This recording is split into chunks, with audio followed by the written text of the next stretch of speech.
है। देखो, पुलस्त जी भगवान ब्रह्मा जी के मानस पुत्र हैं।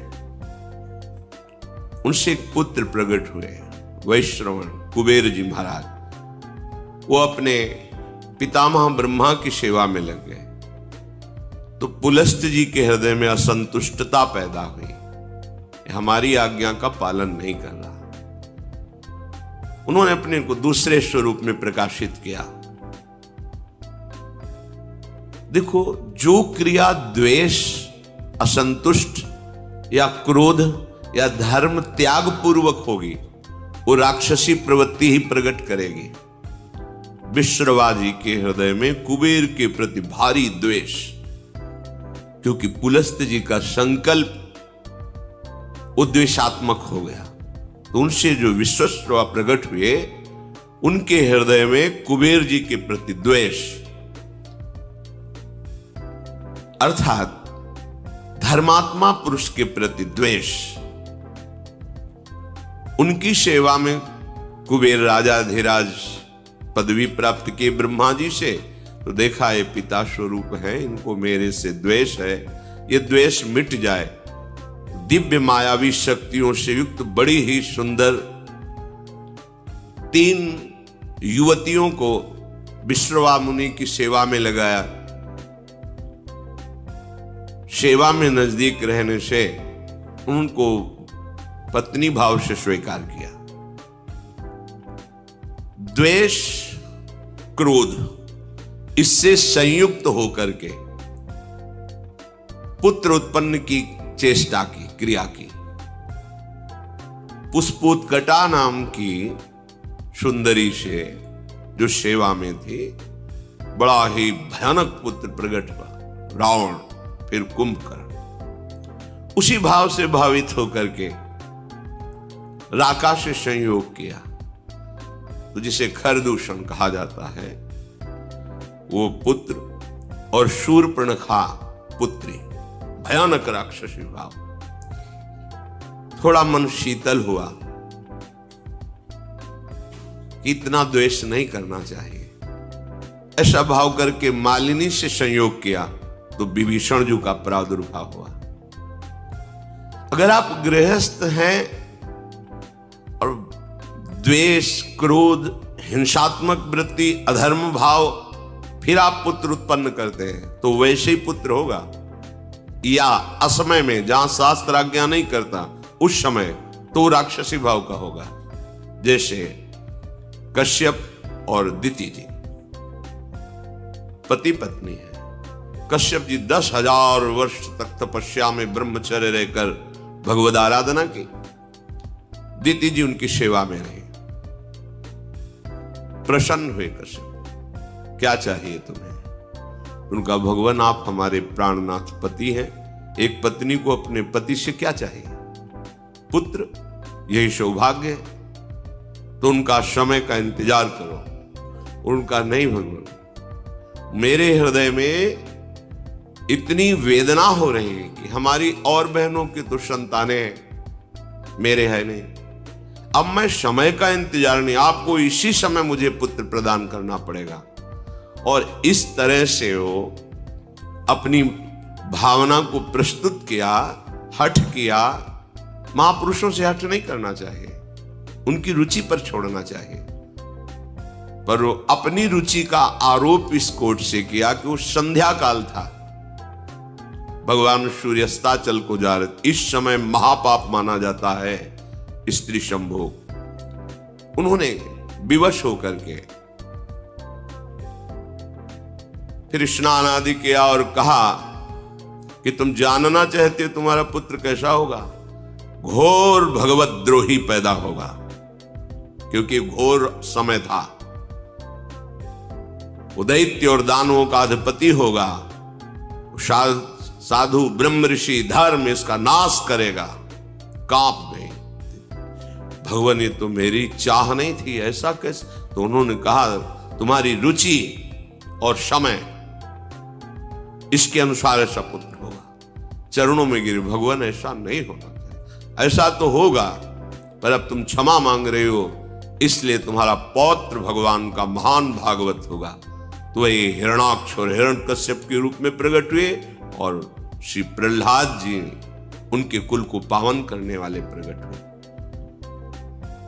संतानोत्पत्ति एक भगवान की पूजा रूपी एक क्रिया है, ये कोई ऐसी साधारण नहीं है। आप अगर संयम से रहकर पवित्र होकर भगवान को प्रणाम करके उनकी आज्ञा का पालन करने के लिए उनकी सृष्टि विस्तार रूपी पूजा उनका स्मरण करते हुए, तो निश्चित महाभागवत पुत्र होगा, देशभक्त होगा, बलवान होगा, विद्वान होगा। अंदर क्रोध है, द्वेष है, अधर्माचरण है या मदिरापान आदि ऐसे, तो फिर वो सींग भले प्रकट न हो पर होगा वो राक्षस स्वभाव वाला, स्वभाव उसका आसुरी होगा और वो तुम्ही को दंड देगा, तुम्हें जलाएगा जीवन भर। ये शास्त्र प्रमाण से जो चलता है उसे परम शांति मिलती है, चाहे गृहस्थ हो चाहे विरक्त हो। जिस समय रावण प्रकट हुआ बहुत ही विकराल उस समय हो गया, जैसे भगवान के प्रकट होते प्रकृति शीतल हो जाती है, मंगलमयी सुगंध चलने लगती, धुंदुभियां बजने लगती हैं, कोई भी ऋतु हो, बसंत ऋतु प्रकट हो जाती है। ऐसे ये महान दैत्य भाव, देखो भाव का खेल है, भाव आसुरी किया और संतान उत्पन्न किया तो ऐसे भाव का प्रकट हुआ। 10 सिर ताही 20 भुज दंडा, रावण नाम वीर बरी बंडा। 10 सिर 20 भुजाएं, अपार बलशाली। ये मार्कंडेय जी महाराज युधिष्ठिर को सुना रहे कि तुम्ही को दुख नहीं हुआ है, स्वयं भगवान श्री हरि अवतरित हुए तो देखो उनके जीवन में कैसे कैसी विपत्तियां आई। ये भगवान के नित्य पार्षद हैं जय और विजय। सनक सनंदन सनातन सनत कुमार को प्रवेश द्वार में ही रोक दिया, ये अपराध है, नहीं करना चाहिए था। जय विजय जी को बिल्कुल नहीं करना चाहिए था, क्योंकि ये आदि मुनि हैं, निरंतर भगवत अनुराग में ब्रह्मबोध में छके रहते हैं। बैकुंठ में कोई ऐसा वैसा जा सकता है क्या? भगवत धाम है, संशय की कोई वहां गुंजाइश नहीं। 5 वर्ष की अवस्था हर समय रहती है और नग्न रहते, दिगंबर रहते हैं और श्रीमुख से चारों के निकलता रहता हरि शरणम हरि शरणम हरि शरणम। अब इनको रोकने की क्या जरूरत है? पर भगवान की जब प्रबल इच्छा प्रकट होती है लीला करने की, तो उनके जोड़ का तो उन्हीं का पार्षद ही होगा, दूसरा तो कोई हो ही नहीं सकता, क्योंकि हरि स्वरूप ही होते हैं। भगवत इच्छा से ही रोक दिया। अब इतने अनुराग में एक एक कदम बढ़ रहे थे सनक सनंदन सनातन सनत कुमार जी के, क्यों अच्छा नहीं लगा? तुमने क्यों रोका? प्रभु के दर्शन में जाने में क्या तुम्हें मेरे में बाधा लगी? तुम निर्विकार सच्चिदानंद परम धाम में भी दोष बुद्धि रखते हो। यहां कौन आ सकता है बिना भगवान की इच्छा के?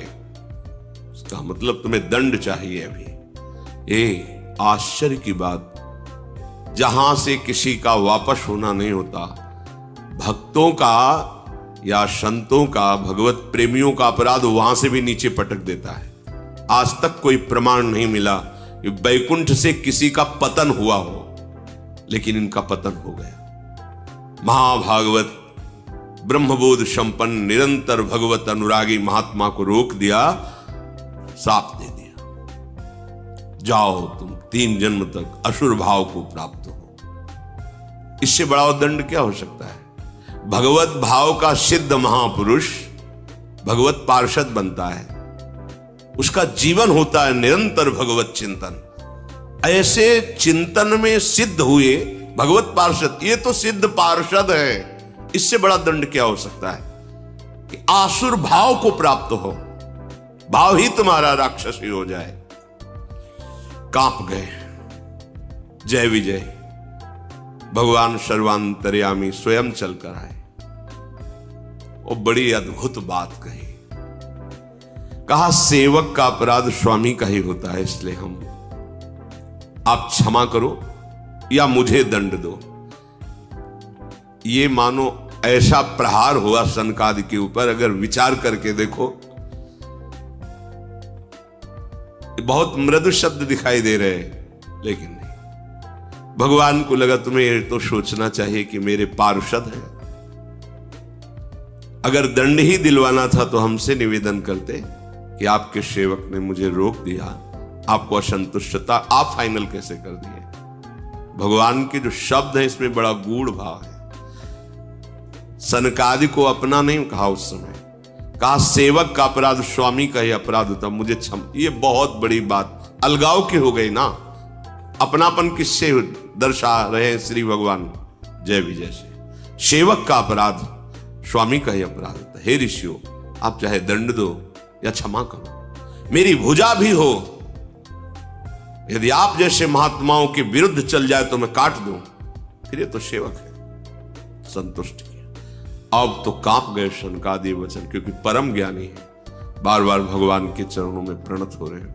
प्रभु आप कहे तो शाप मिथ्या हो जाए, नहीं, मेरी इच्छा से है ऐसा है। और जय विजय से कहा तुम चिंता मत करो, आसुर भाव रहेगा पर तुम्हारे कल्याण के लिए मैं स्वयं अवतरित होऊंगा, स्वयं अवतरित, तुम चिंता मत करो। जय विजय ने तो 3 जन्म लिए, पर भगवान ने 4 जन्म लिए। रावण कुंभकर्ण रूप में जब ये पधारे तो भगवान श्री राम रूप में, वो तो अंश में चतुर्व्यूह स्वरूप से प्रकट हुए।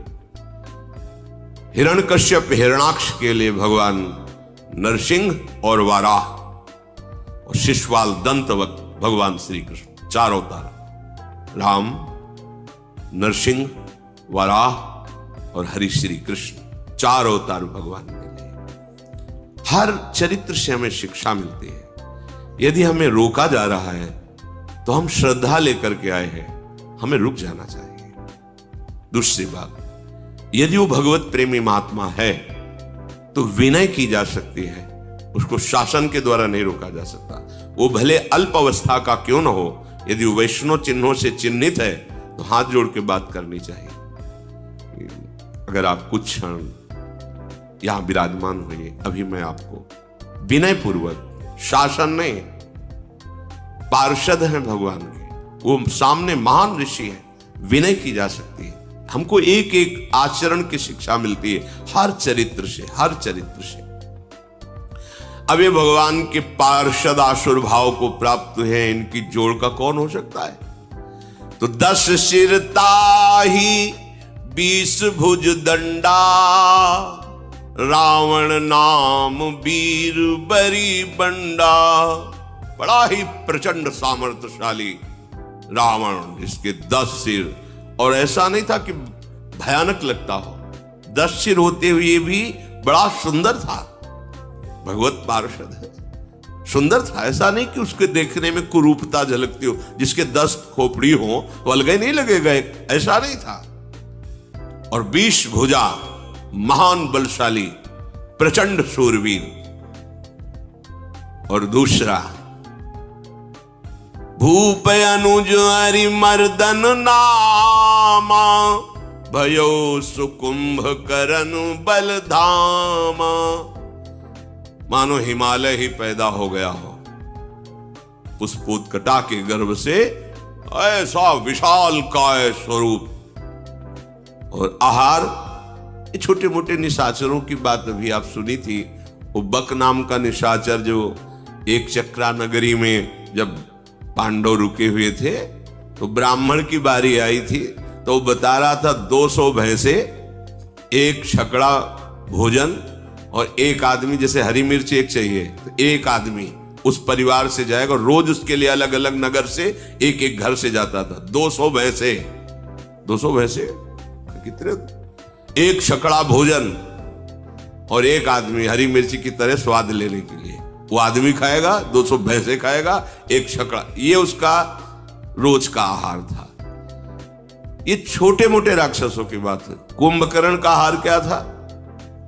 अनगिनती, मतलब महीनों से व्यवस्था होती थी अपराधी मनुष्यों को पकड़ के गौ भैंसे नाना प्रकार का आहार, ऐसे जैसे गौशाला खोली जाती ना, ऐसे उसके आहार की व्यवस्था होती।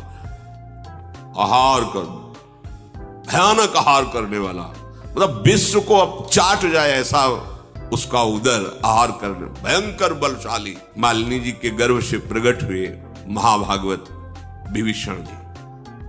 देखो चिंतन का प्रभाव पड़ा है, अंदर चिंतन हुआ मैं द्वेष कर रहा हूं नहीं, और शांत भाव से तो श्री विभीषण जी का प्रादुर्भाव, माता पिता की वृत्ति जिस समय संतानोत्पत्ति की भावना से संयोग कर रहे हैं, उसी का परिणाम संतान पर पड़ेगा। ये बहुत बड़ी पूजा है, बहुत सावधानी रखनी चाहिए। इसे ये नहीं समझना चाहिए कि हम वासना की तृप्ति के लिए ऐसा कह रहे हैं, नहीं। पहले हर महापुरुष कुछ समय तक ब्रह्मचर्य रहकर साधन करके, गुरुजनों को प्रणाम करके, दिक्पाल दिशाओं को प्रणाम करके फिर संतान उत्पत्ति हो। धीर वीर गंभीर विवेकवान ऐसे पुत्र प्रकट होते। भयो विमात्र बंधु लघुताशु, मालिनी जी के गर्भ से विभीषण जी प्रकट हुए, और राका के गर्भ से खर और शूर्पणखा। शूर्पणखा ऐसी वैसी राक्षसी नहीं थी, अगर देवलोक में चली जाए तो कोई भी देवता सामने नहीं आता था, इतनी बलवान थी, कोई साधारण राक्षसी नहीं। एक पूतना को देख लीजिए, भगवान को मारने का ठेका लेकर के गई थी और देवता भी कांपते थे उससे। ऐसे ऐसे बलवान क्या था इनमें, ये प्रकट होकर पहले तप संचय करते थे, ऐसे नहीं बलवान, ये तो जन्मे ही ऐसे बल वाले, पर इन्होंने घोर तपस्या की कि ऋषि मुनि भी आश्चर्यचकित हो गए। ऐसी तपस्या ये असुरजन करके चाहते क्या थे? विश्व का विलास, बस अंतर यही है। तपस्या तो इन्होंने भी की, पर वो विश्व मंगल के लिए नहीं। जब कोई संत महापुरुष तप और पुण्य भजन बल से युक्त होता है तो सर्वे भवन्तु सुखिना, सर्वे संत निरामया, सर्वे भद्राणि पश्यन्तु मां कश्चित् दुःख। एक को भी दुखी न देखो, सब सुखी हो जाएं, सब निरोग हो जाएं, सबका मंगल हो, सब सुखी रहे, ये होता है। और जब असुर तपस्या करता है तो उसका संकल्प होता है, मैं जब जिसको चाहूं उसको नष्ट कर दूं, मेरे आगे कोई खड़ा होने वाला न रहे, सबको दुख मिले, सबको अशांति मिले, सब मेरे अधीन रहे, ये आसुरी भाव होता है। अब जब वो प्रकट हुए तो उनका परिकर भी प्रकट हुआ। काम रूप खल जिनस अनेका, कुटिल भयंकर विगत विवेका। विवेक रहित कुटिल स्वभाव, भयंकर आचरण, ऐसे राक्षसों का प्रादुर्भाव हुआ। कृपा रहित हिंसक सब पापी, बरनी न जाहि विश्व परितापी। विश्व को दुख देने वाले ये पापी ऐसे प्रकट हुए कि इनका तेज, इनका बल सारे संसार को पीड़ा पहुंचा दे। ये भगवान के विरोध में प्रकट होने वाला परिकर है, इसलिए इसका पहले गान किया गया है। देखो एक इसमें इस चरित्र से भाव मिल रहा है कि अगर जुड़े हमारा जो भी भाव है और भगवान से जुड़ जाए तो उसका मंगल हो जाता है। और निशाचर स्वभाव, पापी स्वभाव, कहीं किसी पर कोई भी दया कृपा नहीं, केवल हिंसा वृत्ति। उपजे यद्यपि पुलस्त कुल, पावन अमल अनूप, तदपि महीसुर श्राप बसु भय सकल अघरूप। यद्यपि महान कुल में प्रकट हुए पुलस्त ऋषि के, पुलस्त ऋषि के ही तो भगवान ब्रह्मा से पुलस्त ऋषि, पुलस्त ऋषि से विश्वश्रवा, उससे ये बिल्कुल नजदीक, पर इनका स्वभाव घोर दैत्य स्वभाव, आसुरी स्वभाव। अब इन तीनों ने विचार किया कि सबसे पहला कार्य करना चाहिए भगवान को प्रसन्न करना, भगवान ब्रह्मा, और ऐसा अमरत्व प्राप्त किया जाए कोई मुझे मार न सके। कीन विविध तप तीन हूं भाई, परम उग्र नहीं बरनी सो जाई। तीनों ने खान पान विश्राम सब त्याग करके कठोर तपस्या। हिरण्यकश्यप ने तो ऐसी तपस्या की कि ब्रह्मा जी को दिव्य दृष्टि से देखना पड़ा कि है कहां हिरण्यकश्यप। बांबी जम गई थी, घास जम गई थी, निरंतर ब्रह्माकार वृत्ति, ब्रह्मा जी के चिंतन में, ब्रह्म मंत्र से संबंधित। देखो यहां भी शिक्षा मिलती है, अगर कहीं भी विजय प्राप्त करनी है तो आपको तपस्या करनी पड़ेगी, आपको भजन करना पड़ेगा, आपको मंत्रानुष्ठान करना पड़ेगा। और यहां अनुष्ठान अधर्माचरण का होता, चाहते हैं उन्नति, विजय, पद, प्रतिष्ठा, यश, कीर्ति, यह दैत्य भाव है, फिर भी कठोर तप कर रहे। पहले जहां भी देखा है किसी भी दैत्य की उन्नति, वो तपस्या के पीछे शुंद की बात बताई थी। भगवान ब्रह्मा जी को तप के द्वारा प्रसन्न किया। अब इतना तप किया कि विवश होकर ब्रह्मा जी को सामने आना पड़ा। मंत्र में बड़ी सामर्थ्य है। गयो निकट तप देखी विधाता, मांगहु बर प्रसन्न मैं ताता। उठो पुत्रो, तुम्हारी तपस्या पूर्ण हुई, मैं प्रसन्न हूं, क्या चाहिए तुम्हें? तब रावण ने आंख खोली, देखा भगवान ब्रह्मा जी विराजमान है। करी बिनती पद गही 10 सीसा, बोल्यो बचन सुनहु जगदीशा। प्रणाम किया, हाथ जोड़कर कहा, हे जगत के ईश्वर भगवान ब्रह्मा जी, मैं अमर हो जाऊं। मार्कंडेय जी महाभारत में कहते, उसने कहा मैं अमर हो जाऊं। उनका असंभव, यह वरदान नहीं दे सकता, क्योंकि वो मन की बात जानते थे कि आसुर भाव को प्राप्त है, अमर हो गया तो त्राहिमाम मच जाएगा। कहा नहीं, अमर नहीं, और कुछ मांग सकते, एक शब्द केवल हटा दो अमर, फिर और जो चाहो मांग लो तो ठीक है।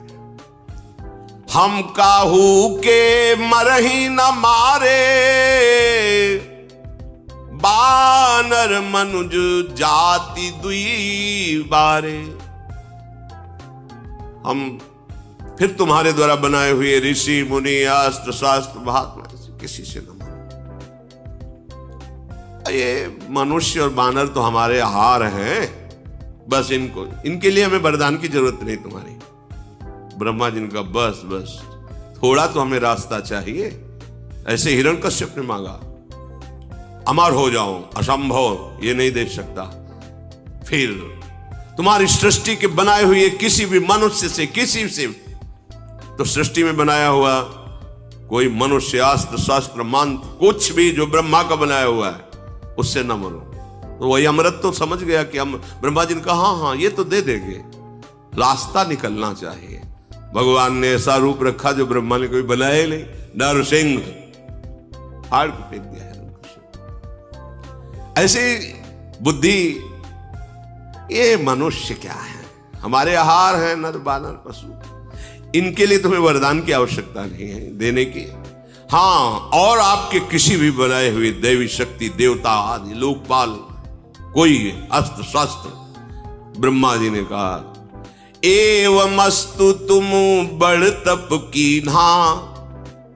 उसी समय साक्षी देने के लिए भगवान शंकर भी आ गए। मैं ब्रह्मा मिलित ही वर दीन्हा। महादेव जी ब्रह्मा जी, तथास्तु, ऐसा ही हो। फिर देखा पहाड़, कुंभकर्ण। ब्रह्मा जी ने कहा बहुत होश में इसको वरदान देना पड़ेगा, अगर ये पूरे दिन आहार करेगा तो जितना हम सृष्टि रचा है सब चौपट हो जाएगा। पुनि प्रभु कुंभकर्ण पै गयऊ, तेहि बिलो की मन विषमय भयऊ। जो यही खल नित करब आहारू, होई सब उजारी संसारू। अगर ये बराबर जागता रहा तो पूरी सृष्टि को उजाड़ देगा। सरस्वती को याद किया, अब बैठो इसकी जबान पर। कहा बेटा तुम मांगो, तुम्हारी क्या इच्छा है।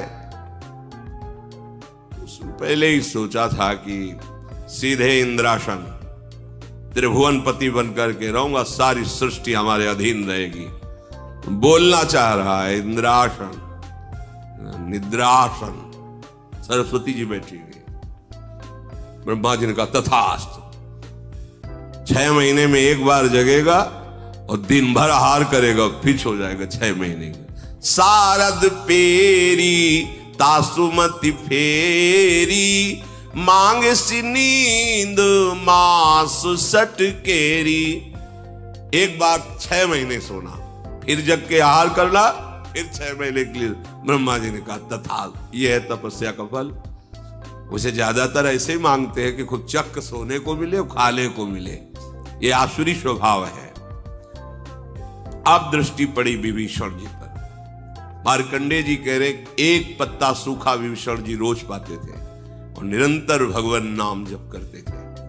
गए विभीषण पास पुनि, कहो पुत्र बर मांगू, तेहि मांग्यो भगवंत पद, कमल अमल अनुराग। ये बात मांगे, यही मांगना चाहिए। यही मांगने से मांगना मिट जाता है। ब्रह्मा जी विभीषण के पास गए और कहा पुत्र तुम्हारी तपस्या पूर्ण हुई, वरदान मांगो। उन्होंने चरणों में प्रणाम करके कहा भगवान मुझे अमल अर्थात कामना रहित, निष्काम, मल है कामना, निष्काम और अनन्य, यही मांगे भगवंत पद, कमल अमल अनुराग। अनुराग अनन्य भक्ति, निष्काम अनन्य प्रेमा लक्षण भक्ति जो है वो मुझे श्री हरि की दीजिए। हरि के चरणों में निष्काम भक्ति। मार्कंडेय जी ने कहा कि जब उन्होंने ये मांगा तो ब्रह्मा जी ने सबसे पहला शब्द कहा कि तुम्हारे जो 2 भाइयों को हमने ना कहा है वो अपनी तरफ से देता हूं, तुम अमर हो जाओ। ये तो तुम्हें मिले ही, लेकिन जो 2 भाइयों ने मांगा मैंने नहीं दिया, वो तुम्हें दिया। अमर आज भी विभीषण राज्य कर रहे हैं दिव्य लंका में। पीछे चूंकि उस प्रसंग पे नहीं जाना था, तो जब दिग्विजय कर रहे थे राजसूय यज्ञ के लिए पांडव, तो उस समय घटोत्कच की पीठ में बैठकर समुद्र पार किया था। और वहां गए, जब पता चला भगवान श्री कृष्ण के भक्त हैं ये पांडव, तो विभीषण जी स्वयं उनका स्वागत किया और कहा विजय की जरूरत नहीं है, हम हार स्वीकार करते हैं, आपकी विजय। प्रणाम करके कहा था नहीं, हम आपको परास्त कर ले नहीं, आपका आशीर्वाद लेने आए। विभीषण जी अब भी विराजमान है लंकाधिपति के रूप में। जब सृष्टि समिटेगी तो साकेत धाम जाकर सदैव भगवान के, ये है भगवान की भक्ति का प्रताप। एक बात मांग लो जिससे सारी बात अपने आप पूर्ण हो जाती, भगवान के चरणों की आसक्ति। प्रभु निरंतर आपके प्रेम में डूबा रहो, बस इससे क्या होगा, प्रभु अधीन हो जाएंगे। फिर जब मालिक अधीन हो गया तो सारी संपत्ति उसकी तो है ही, सारी संपत्ति तो उसकी है। हम लोग अल्प बुद्धि वाले हैं, इसीलिए प्रभु को रिझाने के बाद मांगते क्या है, यही मायाकृत भोग सामग्री, मायाकृत। नहीं, मांगना है मालिक से। अब एक गरीब आदमी चक्रवर्ती सम्राट के पास जाए, सम्राट के हम बहुत खुश हैं, बोलो क्या चाहिए, तो सोचेगा भैंस के लिए 1 साल का चारा और घर के लिए 1 साल का भोजन। महाराज हमारे पशु के लिए चारा और हम लोग के लिए 1 साल, तो उसके लिए मजाक की बात होगी। अरे तू मांग लेता तो गांव का गांव, नगर का नगर वो दे देता, आज जीवन की व्यवस्था कर देता। पर उसकी हिम्मत नहीं मांगने की, वो अपनी सामर्थ्य के अनुसार मांगता है। इसलिए सच्ची बात यह है कि मांगना भी भगवान के ऊपर छोड़ दे, कि हमें मांगना भी नहीं आता। अगर वो ऐसा कह दे गरीब आदमी चक्रवर्ती सम्राट से कि महाराज मुझे नहीं पता कि मुझे क्या चाहिए, आप दे दो, तो जो वो देगा वो अपनी सामर्थ्य के अनुसार देगा, वो निहाल हो जाएगा। ऐसे ही चतुर सुजान भक्त मांगते भी नहीं। जैसे प्रभु कहते हैं कि हाँ क्या चाहिए, तो बोले आप जान लो आपको क्या देना है हमें, तो वो भगवान अपना सानिध्य देंगे, अपने धाम में अपने समान सुख प्रदान करने वाला वैभव उसको प्रदान करते हैं। भगवान से ना मांगने पर विशेष लाभ है, मांगने पर तो हमारी सोच बहुत छोटी है, पता नहीं क्या मांग ले, और उनके ऊपर छोड़ दो। सुदामा जी ने मांगा था क्या? नहीं मांगा ना। चले काहे के लिए थे? पत्नी ने प्रेरणा यही की थी कि मित्र हैं, कुछ तो दे ही देंगे, बच्चों का उदर पोषण करने की व्यवस्था तो हो ही जाएगी। पर सुदामा जी चतुर सुजान भक्त थे, एक शब्द भी नहीं कहा। अच्छा मित्र चलते हैं, तो बोले कपड़े जो नए पहने हुए इनको उतार दो, नहीं रास्ते में चोर परेशान करेंगे। वो भी उतार के वही पुरानी जो उनकी धोती थी फटी लपटी वही पहना दिया। सुदामा जी ने सोचा कि अच्छा किया, अच्छा किया। अब पत्नी को समझाएंगे जाके कि बहुत जो है तू, जाओ जाओ मित्र हैं दे देंगे, कपड़ा भी उतरवा लिए अपने पहलाए हुए। अब भगवान ऐसे हाँ चलो, तो सोचा 2-4 असरफी तो होंगी मुट्ठी में, ये तो जानते ही घर की हालत की, खाने को भी नहीं। भगवान ने कहा इधर से जब आप जाना तो उधर से मुड़ जाना। बोले वो तो हम जानते हैं, मुड़ जाएंगे आप पता है। और रास्ते में सोच रहे कि कितने श्री कृष्ण हमारे कृपालु हैं, नहीं दिया कि दरिद्र ब्राह्मण के ऐसा ना हो ईश्वर पाकर मुझे भूल जाए, मेरा मित्र कितना कृपालु है। और जब आए तो उनको लगा कि मैं लौट के द्वारिकापुरी ही आ गया क्या। ऐसी सुदामापुरी रची, भगवान ने 2 लोक की संपत्ति भेज दी उनके यहां। तो हमारे दाता ऐसे उदार हैं कि इनसे मांगो ना तो बड़े लाभ में रहोगे, मांगोगे तो फिर थोड़ा घाटा रहेगा। इतने बड़े मालिक से तुम मांग ही नहीं सकते जो मांगना चाहिए। ये विभीषण जी ने मांगा, कहा तेहि मांग्यो भगवंत पद, कमल अमल अनुराग। अमल माने निष्काम होता है, कामना ही मल है। मुझे अपने प्रभु से कोई कामना न हो और मैं निरंतर उनके प्रेम में डूबा रहूं, ऐसा मुझे वरदान दीजिए।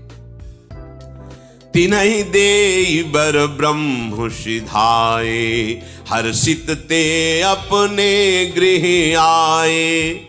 मैं तनुजा मंदोदरी नामा, परम सुंदरी नारी ललामा।